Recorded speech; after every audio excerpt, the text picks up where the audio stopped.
इस वीडियो में हम डिस्कस करने वाले हैं आपके साथ अगर किसी भी तरीके का ऑनलाइन स्कैम हुआ है, धोखाधड़ी हुई है, फ्रॉड हुआ है, स्कैम हुआ है ना, या क्राइम हुआ है, तो उसको कैसे आप रिकवर कर सकते हैं। देखिए, दो चीज़ हो सकती हैं। एक, या तो आपके साथ कोई फाइनेंशियली फ्रॉड हो सकता है, इंक्लूड फिशिंग के थ्रू की कोई फिशिंग एक्टिविटी में इन्वॉल्व करके आपके साथ धोखाधड़ी होगी। सेकंड, या आपकी गेम साइट से खेला कुछ यूएसडीटी सेल किया आपने, या आपकी साइबर स्टॉकिंग थी, या आइडेंटिटी थीफ थी, या हैक किया गया, या कुछ भी एक्सवाइटेड। सेकंड, ये देख सकते हैं कि जिनके साथ पहले, एक तो ये है आज की जो हम डिस्कस करने वाले हैं एक चीज़ में, कि जिनके साथ ऐसा हुआ है। सेकंड नंबर पर हम ये देख सकते हैं कि जिनके साथ ऐसा नहीं हुआ लेकिन फिर भी साइबर क्राइम हुआ है। अब वो कौन से हो सकते हैं, मैं वन बाय वन बताऊंगा। पहला, यानी कि जो विक्टिम है, यानी कि विक्टिम जब हम बोलेंगे इनके साथ कुछ भी हुआ हो, इनका अकाउंट होल्ड हो गया। अकाउंट होल्ड होने के केस में मान लीजिए कि सपोज करो कि आपने किसी से पेमेंट लिया। अब यूपीआई इतना ज़्यादा पॉपुलर कर चुके हैं कि यूपीआई के बिना अब आपको ट्रांजेक्शन संभव ही नहीं है ना। कोई भी हो, चाहे आपका फ़ोन पे हो, चाहे आपका गूगल पे हो, या अदर्स यूपीआई हो, या किसी बैंक की हो। अब यूपीआई आप कर रहे हैं, आपको नहीं पता पीछे से पैसा किस चीज़ का आ रहा है, पता चला कि वो किसी फ्रॉड अकाउंट से आया था और वो आपके भी अकाउंट में आ चुका। इसलिए साइबर सेल ने या तो आपके अकाउंट को लीन मार्क कर दिया, या उसको होल्ड कर दिया, या फ्रीज कर दिया। लीन का मतलब शॉर्ट में समझो कि सिर्फ उसी अमाउंट को होल्ड कर देना है जिस पर डिस्प्यूटेड है। लेकिन जब हम होल्ड या फ्रीज की बात करते हैं तो वो पूरा डेबिट फ्रीज कर देते हैं। आप पेमेंट रिसीव तो कर सकते हैं उस अकाउंट में, लेकिन आप उसको यूज नहीं कर सकते, कोई ट्रांजेक्शन नहीं कर सकते। तो उसको हम लोग होल्ड या फिर उसको हम लोग फ्रीज की नाम देते हैं ज़्यादातर। और कौन सी साइबर सेल ने किया है, अब इसमें दो को इशू और आते हैं। नंबर एक, यानी कि क्या सिंगल साइबर सेल है कि मल्टीपल साइबर सेल है। जब सिंगल साइबर सेल की बात आएगी तो वो पर्टिकुलर कोई एक ही साइबर सेल होगी जिसने ये क्या होगा, है ना, या फिर मल्टीपल होंगी कि बहुत बहुत अलग स्टेट की होंगी, या एक स्टेट की कई सारी भी हो सकती हैं। तो उसमें कैसे सॉल्यूशन पाएंगे। तो सबसे पहले हम उन बातों की चर्चा करते हैं जिनसे आप अपना बैंक अकाउंट अनफ्रीज करा सकते हैं, कि क्या ग्राउंड हो सकते हैं, आपको रेमेडीज क्या लेनी है, आपको एक्शन क्या करना होगा ताकि ये सॉल्व हो जाए। ठीक है, अब इसके लिए मैं आपको सबसे पहले लेके चलता हूँ बाहर से। ठीक है, उसमें हमारे पास क्या ऑप्शन हो सकते हैं। ऑप्शन नंबर एक की जब बात करते हैं तो अगर एक्चुअल में आपका अकाउंट होल्ड है, या एक्चुअल में आपके साथ कोई ऐसी धोखाधड़ी हुई है, तब आपको क्या करना है। अब जैसे मैंने आपको पहले बताया था कि इसमें दो या तीन चीज़ें हो सकती हैं। चीज़ें दो या तीन में क्या होंगी कि या तो आपका बैंक अकाउंट होल्ड हो चुका जिसमें आपने कोई गेम या आपने P2P बाइनेंस टू बाइनेंस होता है, इसको यूएसडीटी आप समझिए। ठीक है, या आपने कहीं इंटरनेशनल पेमेंट मंगाई थी। ये एक्चुअली वो है कि जिन्होंने मंगाई हुई है और उनके अकाउंट में ये होल्ड या लीन लगा हुआ है। ठीक है, उन वे लोग कैसे कर सकते हैं, सबसे एक पहला क्वेश्चन है। तो दूसरा कि इन लोगों ने तो ये तो एक्चुअल में डायरेक्ट इन्वॉल्वमेंट है इनकी कि हाँ ये लेयर 1 में आते हैं। दूसरा, इन लोगों ने किसी अपने अकाउंट में जो पेमेंट मंगाई है, अभी तक ये होल्ड नहीं हुआ ना लीन मार्क हुआ, पर इसने क्या करा, आगे भी ट्रांजेक्शन कर दी, अपने फ्रेंड सर्कल में कर दी, कोई फूड की, कोई अपनी ऑनलाइन किसी चीज़ की, बच्चों की फीस, और फिर इनमें से भी कुछ लोगों ने आगे कर दी। ठीक है, और इनमें से भी सिमिलरली एक आगे कर दी। तो अभी ये देख रहे हो, ये लेयर 1, लेयर 2, लेयर 3, लेयर 4 ये होंगी कि जब पहले डायरेक्ट इन्वॉल्वमेंट था, यानी कि जो ये पार्टी भैया बंदा था जिसने डायरेक्ट पहले आपके अकाउंट से पेमेंट रिसीव की, उसके बाद सेकंड वाला, उसके बाद थर्ड वाला। तो क्या क्या साइबर सेल ने, जब ये जो गेम्स या यूएसडीटी या कुछ हुआ, इस अकाउंट की, जिस अकाउंट से ये पेमेंट कलेक्ट की थी, यूएसडीटी की पेमेंट कलेक्ट की थी या कोई अलग से पेमेंट आई थी, इसकी किसी ने पीछे से कंप्लेन कर दी, ऑनलाइन कर दी, या मैनुअल जाके एफआईआर करा दी, तो साइबर सेल क्या करेगा, इन सब अकाउंटों को यहाँ से होल्ड कर देगा या ब्लॉक कर देगा। होल्ड कुछ लेयर तक के बाद करता है, जैसे 5 लेयर के बाद मोस्टली लीन लगाते हैं वो लोग, सिर्फ उसी डिस्प्यूटेड अमाउंट को होल्ड करते हैं रादर देन सादा करने की वजह से। ठीक है, तो ये पर्टिकुलर किसी चीज के लिए जब ये होल्ड करा, उसके बाद फिर ये पेमेंट आगे गई, है ना। तो अब यहाँ से इन दो अकाउंट में भी पेमेंट गई थी इसी डिस्प्यूटेड की, तो ऑलरेडी फ्रीज कर दिया गया है, तो वो क्या करेगा, इनको भी फ्रीज कर देगा। सिमिलरली यहाँ भी फ्रीज कर देगा, अगले मैक्सिमम 10 अकाउंट को, बैंक अकाउंट को वो फ्रीज कर देती है। तो अब क्वेश्चन ये कि इन लोगों ने तो एक्चुअली डायरेक्ट गेम खेला था, यूएसडीटी सेल की थी, इंटरनेट या बाहर की कोई पेमेंट ट्रांजैक्शन की थी, ठीक है। और साथ में आजकल एक और चलता है करंट अकाउंट का। अगर करंट अकाउंट आपका है, आपने रेंट पे दिया है उसको, या आपका एक्चुअली हैक करके किसी ने किसी भी तरीके से उसको यूज कर लिया। अब क्या करते हैं फ्रॉडर जो होते हैं, जो फ्रॉड एक्टिविटी में इन्वॉल्व होते हैं, सबसे पहले वो क्या करते हैं, सबसे मेन जो उनका पहला काम होता है कि अगर ये देखो इस वाले की बात करें तो ये आपका इजीली कैसे होगा, एक हमारी नंबर 1 पे इसको रखेंगे कि एक ऑप्शन है, नंबर 2 पे इस करंट अकाउंट वाले को भी हम रखते हैं। अब जैसे सपोज करो कि मेरा अगर बैंक अकाउंट एक कि मैंने एक्चुअली रिसीव की, हम इसे आर करेंगे कि रिसीव की थी पेमेंट और बैंक अकाउंट होल्ड फ्रीज या होल्ड कर दिया, ठीक है।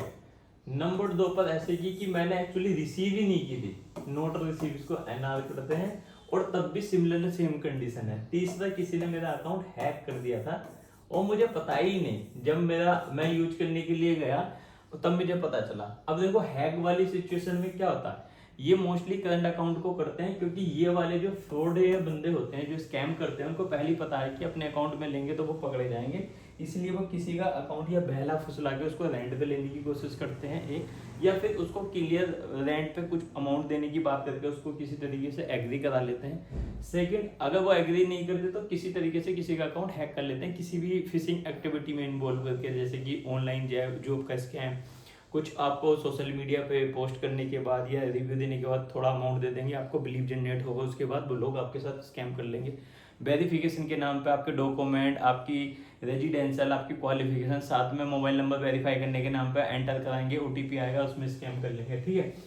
मतलब ग्राउंड कुछ भी हो, ऑब्जेक्टिव जो मैं बताना चाह रहा हूँ कि बहुत सारे ऐसे हैं जिनकी बेस पे अकाउंट फ्रीज होते हैं, लेकिन आपको शॉर्ट में बताने की कोशिश करूँ कि किस तरीके से आप अनफ्रीज करा सकते हो, ठीक। ये वाला जो इन्वॉल्व नहीं है, जो इन्वॉल्व है डायरेक्ट, और जिनका हैक हुआ है, ये सबसे ज्यादा कंडीशन हैं अभी के टाइम में जिनके अकाउंट में इशू आ रहे हैं, सबसे ज्यादा फ्रीज होने के यहाँ पे चांसेस हैं जिनके हैं।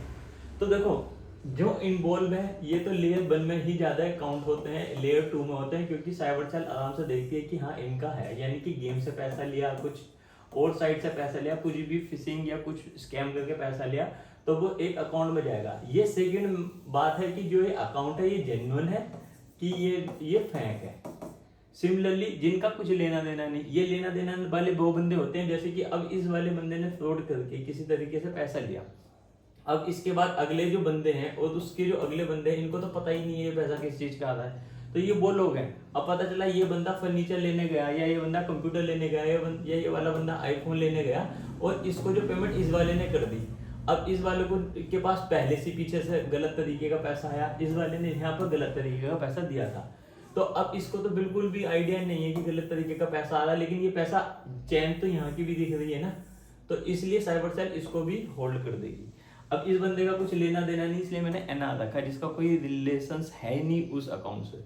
तो दूसरा ये बनता है कि ये वाले कैसे अनफ्रीज करेंगे, ये वाले कैसे अनफ्रीज करेंगे, और ये तीसरे जिनके साथ हैक्ड हो गया, या तो जॉब के नाम पर उन्होंने स्कैम कर दिया, या एक्चुअली किसी भी तरीके से रेंट पर लेकर या लालच देकर कर दिया।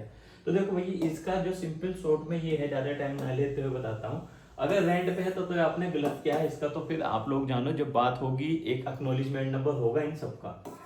एक्नॉलेजमेंट नंबर होता है ऑनलाइन कंप्लेंट नंबर, ठीक है, जैसे मैनुअल जाते हैं तो एफआईआर नंबर होता है, सिमिलरली जब आप ऑनलाइन के केस में करते हैं तो वो एक्नॉलेजमेंट नंबर होता है, ठीक है। ये एक्नॉलेजमेंट नंबर होगा, उसके केस पे ही डिटेल जब चेक करेंगे तब पता चलेगा कि इसका प्रोसेस क्या है। एक मेथड बिल्कुल भी नहीं है, कॉपी पेस्ट किसी के लिए भी नहीं कर सकते, ऐसा कोई मतलब मैथ का फॉर्मूला नहीं है कि अगर ये स्पेल अप्लाई कर देंगे रिजल्ट आ गया तो सिमिलरली हम सब पे कर दें। हर लीगल मैटर है, हर किसी के लिए अलग अलग कंडीशन वेरी करती हैं, हर किसी का अलग अलग है, ठीक है। तो इसमें क्या होगा, देखो हैक्ड वालों के लिए सबसे पहले तो अगर एक्चुअल में इनका यहाँ पर हुआ है, थर्ड नंबर से लेके चलते हैं, सबसे पहले इनको भी एक क्या तो ऑनलाइन या फिर मैनुअल जाके एफआईआर करानी चाहिए साइबर पुलिस स्टेशन पर कि मेरे साथ ये हुआ।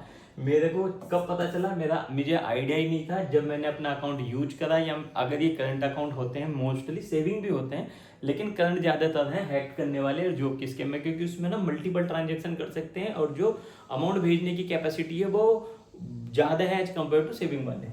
ठीक है, तो अब ये क्या कर सकते हैं जाके कि भाई मेरा ये अकाउंट हुआ, इनको कंप्लेन जरूर करनी है, वरना होगा क्या, अगर इस बंदे ने कंप्लेन नहीं की, कल को साइबर सेल ने जब इन्वेस्टिगेट किया, पता चला कि अमाउंट जो गया वो इस वाले अकाउंट में गया, इस ये अकाउंट इस एक्स वाई जेड बंदे से रिलेटेड है, तो इसके पास पूछताछ के लिए आएंगे। अगर आप पहली कंप्लेन कर देते हैं और आपके साथ फ्रॉड एक्चुअल में हुआ है तो आप ये कर सकते हो। आप रेंट वेंट पे दे रहे हो तो गलत है तो छोड़ दो, सबसे पहली चीज। इसका कहीं भी कैसे भी सॉल्यूशन नहीं है, इसके लिए बहुत ही मुश्किल पैदा हो सकती है उन बंदों के लिए जो रेंट पे देते हैं या किसी तरीके से लालच में आ जाते हैं। फंसोगे आप तभी जब आप लालच करोगे, चाहे यहाँ रेंट पे देने का लालच हो, चाहे गेम खेल के पैसा कमाने का हो, चाहे ऑनलाइन यूटिलिटी खेल के कमाने का हो, चाहे ऑनलाइन कुछ काम करके पैसा कमाने का हो, जिसमें बहुत ईजी आसान तरीके से पैसा आ रहा है, इसका मतलब आप किसी ट्रैप में फंसते जा रहे हैं, ये माइंड में सेट कर लीजिएगा। तो इनके लिए एफआईआर कराई। फिर सेकेंड आपको क्या होगा, या तो आप ईमेल के थ्रू या फिर आप एक लेटर के थ्रू एसपी साहब को लेटर लिख सकते हो, एसएचओ ऑफिस में लिख सकते हो, इनके थ्रू ये ही एफआईआर का ऑनलाइन हो चाहे ऑफलाइन जो भी कराइए, इसके अटैचमेंट के साथ प्लस अपना कंटेंट ड्राफ्ट करने के साथ ये इन्फॉर्मेशन प्रोवाइड करानी है एसपी ऑफिस के लिए, इस भेज सकते हैं। तो उससे आप काफी हद तक सेफ इसलिए रह सकते हैं क्योंकि आपके साथ स्कैम हुआ, आपने जब पता चला उसकी यहाँ पर ऑनलाइन भी एफआईआर की या ऑफलाइन की, या वो आगे भी इन्फॉर्म कर दिया। इस वाले बंदे के लिए सिंपल सा फंडा है, जो जिसका एक्चुअल में इन्वॉल्वमेंट नहीं है, किसी किराना शॉप है, कोई और चीजें हैं, किसी तरीके का पेमेंट लिया और वो बेचारा बेफजलब के फंस गया, क्योंकि यूपीआई ये आजकल सब करते हैं, स्कैनर के थ्रू करते हैं। अब कोई सब्जी वाला है, गोलगप्पे वाला है, किसी का डेली वाला है, सब बिजनेस है जिन्हें डेली पैसे लेते हैं, उसके लिए तो ये एक तरीके का सरदर्दी हो गया कि अगर उसका अकाउंट होल्ड हो गया तो पेमेंट नहीं रिसीव पर कर पा रहा, बिजनेस खत्म। सेकेंड, उसमें जो आगे की सिरदर्दी है वो अलग, वकीलों की फीस, स्टेशन दौड़ने के खर्चे, पुलिस वाले सुनते नहीं, उसकी अलग स्ट्रेस। ठीक है, तो इसके लिए सिंपल है कि ये अपनी चीजों को प्रूफ दे। प्रूफ मतलब जैसे कि मान लो अभी जैसे मैंने लैपटॉप की बात की थी या फोन की बात की, किसी की फोन की दुकान है और उसने फोन लिया और ये इस वाली श्रेणी में आता है या इससे आगे की श्रेणी में आता है या इसमें आता है जिसका कुछ रिलेशन है ही नहीं, तो उस केस में क्या करेगा, ये अपनी या तो जीएसटी की इनवॉइस जो बनाते हैं, अगर जीएसटी नहीं है तो कोई और शॉप एक्ट में भी तो इनवॉइस तो जनरेट करते ही होंगे, नहीं तो कोई पेमेंट की ट्रांजेक्शन या ऐसा वैलिड प्रूफ दिखाएं कि जिससे कि ये शो हो कि भाई आप इसमें इन्वॉल्व नहीं है, आपने इस चीज के पर्पज के अगेंस्ट, यानी कि ये गुड या सर्विस सेल करके आपने ये पेमेंट ली है। तो उसके लिए भी सेम आप चाहे तो मेल ड्राफ्ट कर सकते हैं, अदरवाइज स्टेशन विजिट करके आप ये एक ही दिन में क्लेश कर जाएगा, ये वाले के लिए ज्यादा चैलेंज नहीं है। फिर भी चैलेंज आते हैं तो मुझसे ड्राफ्टिंग ले लेना पूछ के कि मैं बता दूंगा। सिमिलरली इसके लिए भी ले सकते हो, कोई वो नहीं है। अब ये वाले जो बंदे हैं इसमें नॉर्मली टाइम लगता है 3 मंथ्स तक का मैक्स क्या आगे भी हो सकता है, डिपेंड करते हैं कि हॉलीडे कितनी है और अवेलेबिलिटी कितनी है आईओ की। सबसे बेकार है ये आग वाला जिसमें डायरेक्ट इन्वॉल्वमेंट है, ये बंदे खेले खिलाए हैं, इनको पता है कि वो क्या कर रहे हैं, लेकिन जब वो फंस जाते हैं तब वो एक तरीके से बिल्कुल बकरी या मासूम बन के आते हैं, और इन्हीं बंदों की वजह से इन सब लोगों के साथ दिक्कतें हैं। तो इसीलिए आप देखोगे कि काफी सारे जो अदर्स ऐप हैं, जैसे कि अभी एयरटेल की बात करते हैं और भी है, इन्होंने क्या कर दिया, स्पैम अलर्ट लगा रखा है, स्पैम अलर्ट लगा दिया। इससे क्या होगा, अगर कोई भी जैसे कि अनवांटेड लिंक होता है या जैसे कोई शॉर्टनर लिंक होता है, एक यूआरएल शॉर्टनर आता है, अगर आप गूगल पे जाओगे यूआरएल शॉर्टनर लिखोगे तो इससे क्या होगा, कितना भी बड़ा आपका लिंक हो उसको बहुत छोटा सा कर देगा। क्यों? क्योंकि एसएमएस में आप 160 कैरेक्टर ही भेज सकते हो, अगर व्हाट्सएप पे भेज रहे हो तब भी आपको शॉर्ट में लिंक भेजोगे तो वो दिखता नहीं किस चीज का है, ये उसका ना लिंक वही होगा लेकिन उसको शॉर्ट फॉर्म में ना वो चेंज कर देता है। तो मान लो कोई फ्रॉड है तो यहाँ दिखता भी नहीं, क्लिक करेगा उसके उसमें पता चला एपीके फाइल डाउनलोड हो गई या कुछ और फाइल स्कैम की डाउनलोड हो गई या कोई स्पाई टूल्स डाउनलोड करके उसको पूरा हैक कर लिया। तो एक तो इन चीजों से आप बचो, ये करना नहीं है। एयरटेल ने अभी अपडेट किया है, आप देख भी सकते हो, अगर जो एयरटेल यूज कर रहे हैं कोई स्कैम वाला है यूआरएल वाला, अपने आप पे लिंक भेज कर उसको क्लिक करके देखना, एयरटेल उसे ब्लॉक कर रहा है फिलहाल। सिमिलरली बाकी लोग भी कर रहे हैं, लेकिन जब तक वो करेंगे तब तक तो ये कुछ और ही जुगाड़ निकाल लेंगे, क्योंकि स्कैम आज से नहीं बहुत पहले से चल रहा है, इसका सोल्यूशन है नहीं। तो शॉर्ट में मैंने आपको 2-3 स्टेप बताए, किसी का भी अकाउंट अगर फ्रीज हुआ है अकाउंट की बात, फिर फिशिंग, फिर आपका आइडेंटिटी थीफ हो रहा है, कोई बंदा गंदी गंदी गालियां दे रहा है, तो आप कैसे ट्रैक कर सकते हो, कैसे देख सकते हो कि मेरी आईडी कितने बंदे यूज कर रहे हैं, मेरी कितनी बनी है, वो वन बाय वन चलेंगे। अभी के लिए स्टेप जो बन लेना है आपको, पहले आपको ये चेक करना है कि आपके पास जो पेमेंट आई है या अमाउंट आया है जिस पे डिस्प्यूट लगा है, ठीक है, जो डिस्प्यूटेड अमाउंट है वो किस चीज का है, सबसे पहले ये देखना है। तब आपको पता चला मेरा ये डिस्प्यूटेड अमाउंट इस चीज का है, तब आपको क्या करना है, उस वाले डिस्प्यूटेड अमाउंट को या तो आपको एनओसी लेने के लिए रिफंड करना पड़ेगा उस पर्टिकुलर बंदे को, या अगर आपके पास इनवॉइस या वैलिड प्रूफ है तो वो नहीं भी करना पड़ेगा, यहाँ करना पड़ेगा या नहीं करना पड़ेगा, डिपेंडेंसी है कि आपने किस तरीके का पैसा लिया है। थर्ड, इसके लिए क्या करना है, ईमेल आप भेज सकते हो, नोटिस आप भेज सकते हो, क्योंकि अगर बैंकों ने आपको इन्फॉर्मेशन नहीं दी, साइबर सेल नहीं दी, तो नोटिस भी बनता है। उसके बाद आप लेटर भेज सकते हो या विजिट कर सकते हो। मोस्टली यही 4 चीजें बनती हैं, इसके अलावा कुछ नहीं। जब भी आप इन सब चीजों को टारगेट करोगे, अपना आईओ को टारगेट करके रखोगे, क्योंकि इन्वेस्टिगेशन ऑफिसर ही आपका की पॉइंट है। इसके बाद अगर हमारे पास कोई रिप्लाई नहीं आ रहा, मान लो आपने मेल डाली, उसका एक अलग मेथड है, वीडियो है, इसमें ईमेल का रिप्लाई नहीं करते आइए तो क्या करना है, इमीडिएट करेंगे। उसके बाद अगर आपने ये सब कर लिया, लेटर का भी आ गया, तो आपको एनओसी मिल गया। तो जब एनओसी आपको मिल जाएगा, ये जाएगा आपके बैंक को। अब क्वेश्चन आता है कि बैंक कितने दिन में कर देगा, तो बैंक भैया तब करेगा जब बैंक अपने ये लीगल टीम को भेजेगा, लीगल टीम ये वेरीफाई कर देती है कि हाँ एनओसी जेन्युइन है, आप इसको अनफ्रीज कर दो।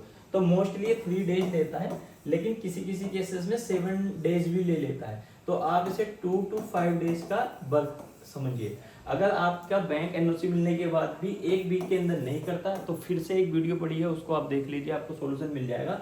और ये जरूरी है कि करें, एक तो उसने इन्फॉर्मेशन नहीं दी आपको, ऊपर से एनओसी के बाद भी नहीं करा, तो आपके फंडामेंटल राइट का वोलेशन है और बहुत सारी चीज़ों का, उस वीडियो को देखिए आपको लग जाएगा। तो शॉर्ट में इन रेमेडीज को आप एक बार अपनाइए, आई एम श्योर आपका अकाउंट अनफ्रीज हो जाएगा। कुछ ड्राफ्टिंग या कुछ और भी हेल्प चाहिए तो मैंने फ्री कंसल्टेशन का भी ऑप्शन दे रखा है, और वो देख लेना एक बार वीडियो पर कैसे मिलती है, या लाइव आके भी चलते हैं तो उस पर आप लाइव पूछ सकते हो, बाकी कॉन्टैक्ट भी कर सकते हो। ये इतना मेथड आप यूज किया, आई एम श्योर आपको रिलीफ मिलेगा। और बाकी फिशिंग के लिए, अदर्स के स्कैम के लिए मैं कोशिश करूँगा 1 by 1। अभी मैं लेट हो रहा हूँ, तो बस आज के लिए इतना ही काफ़ी। Thanks for watching this video.